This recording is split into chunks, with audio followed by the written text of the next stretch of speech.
imagine spending $100,000 on a book that would take 30 years to produce? Well, that was Edward Curtis and his North American Indian project. This was the most expensive publishing project of the 20th century, bar none, and one of the most important as well.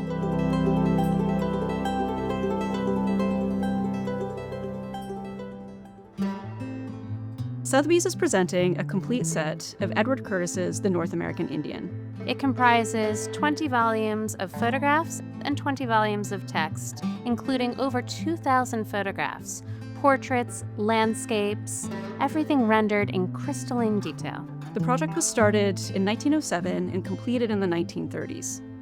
Nothing like it was attempted before, and nothing like it has been attempted since. Prior to Curtis, we had depictions of Native Americans. We have projects like Bodmer and Catlin, but they were very static, they were very posed. They didn't really say much about the agency of the individual who was involved in this. So Curtis was really offering a much more candid, a much more exhaustive glimpse into these tribes, and he also wasn't lumping them together. He was very interested in drawing out the nuances between each and really using this as a way of preserving how they lived, how they spoke, how they ate, and how they created.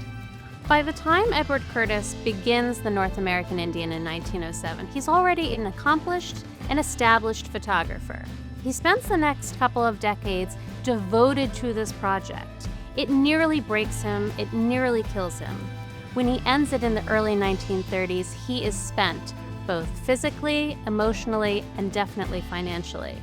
Photographing the American West wasn't new by the time Curtis comes around, but his iconic image of Canyon de Chelly, it really resonates and it stays, and it becomes one of the most well-known photographs of the first part of the 20th century.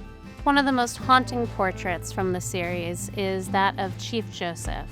You know that this is a documentary project, but because of Edward Curtis's great mastery of his craft, the end result is an astonishingly beautiful portrait.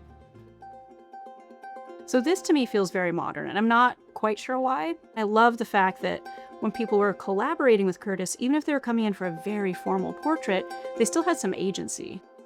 He would have chosen what he wore. Here you have all of this detail of the bird, his dress, the beads, and I think it's just exquisite. If somebody told me this was taken yesterday, I'd say, sure. So for me, I feel transported back in time, not transported to yesterday.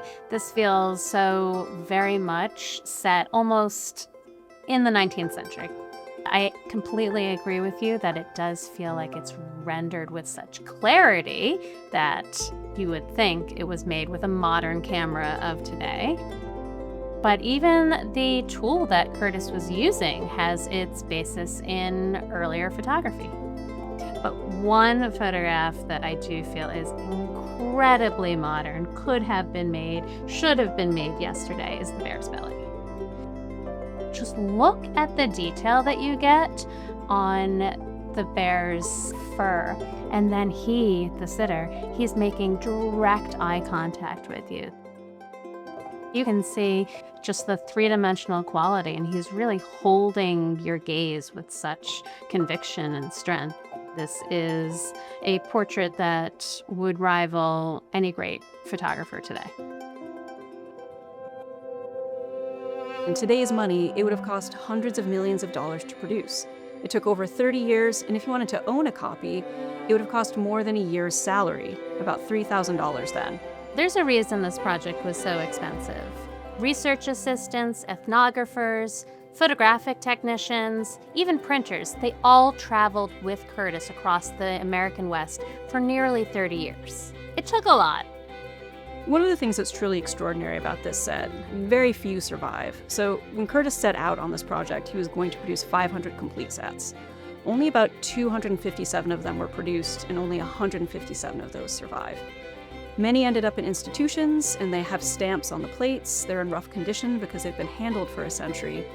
This one is lovely, and it also holds the distinction of being owned by Andrew and Betsy Wyeth. Andrew Wyeth was, of course, one of the most important American painters of the 20th century. Both Andrew Wyeth and Edward Curtis were masters of American realism. You can see direct parallels through their work in the ways in which they were able to capture the grandeur and melancholy of the American landscape. I think many of them are not necessarily happy pictures. I think that a lot of them are very honest pictures. But the North American Indian, Edward Curtis, really wants to engage you with the individual lives, the lives of these members of the tribes seen across the American West, and to ensure that their stories are told and preserved.